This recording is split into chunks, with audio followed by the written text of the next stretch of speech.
भारत में मृत्यु के बाद अंतिम संस्कार की परंपरा ज्यादातर हिंदू धर्म पर आधारित होती है, जहां शव को जलाया दाह संस्कार जाता है, लकड़ियों की चिता पर, गंगा या अन्य पवित्र नदियों के किनारे। हड्डियों और राख को बहा दिया जाता है, आमतौर पर किसी पवित्र नदी में। कुछ समुदायों में दफनाना भी प्रचलित है, जैसे मुसलमान, ईसाई, यहूदी, पारसी आदि। अब आइए देखें दुनिया के अलग अलग देशों और धर्मों में मृत्यु के बाद क्या किया जाता है। 1. मुस्लिम देशों जैसे सऊदी अरब, पाकिस्तान, बांग्लादेश।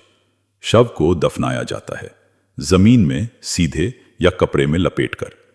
जल्दी से जल्दी, अक्सर 24 घंटे के अंदर दफन करना जरूरी माना जाता है। कोई ताबूत नहीं, केवल सफेद कपड़ा, कफन।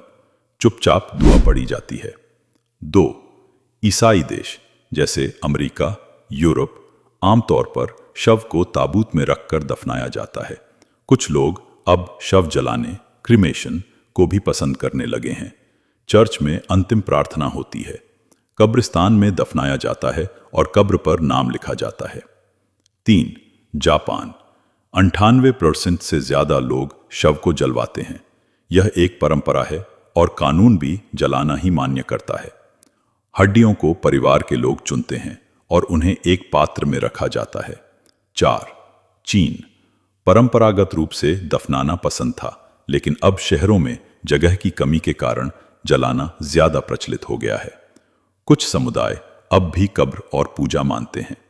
5. तिब्बत एक बहुत अलग परंपरा, स्काई बरियल, आकाशदाह।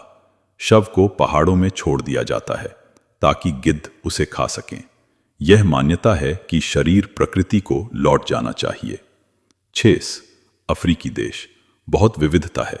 कुछ जनजातियां शव को मिट्टी में दफनाती हैं, तो कुछ रिवाजों के साथ शव को दूर जंगल में छोड़ देती हैं। संगीत, नृत्य और जश्न भी किया जाता है। 7. पारसी ज्यादातर भारत में शव को जलाना या दफनाना नहीं करते। उसे डाकमा, टावर ऑफ साइलेंस में रख देते हैं, जहां गिद्ध खा जाते हैं। हर देश, हर धर्म मौत को मानता है अलग अलग, लेकिन एक बात सबने एक जैसी है, आखिरकार सब मिट्टी में मिल जाते हैं।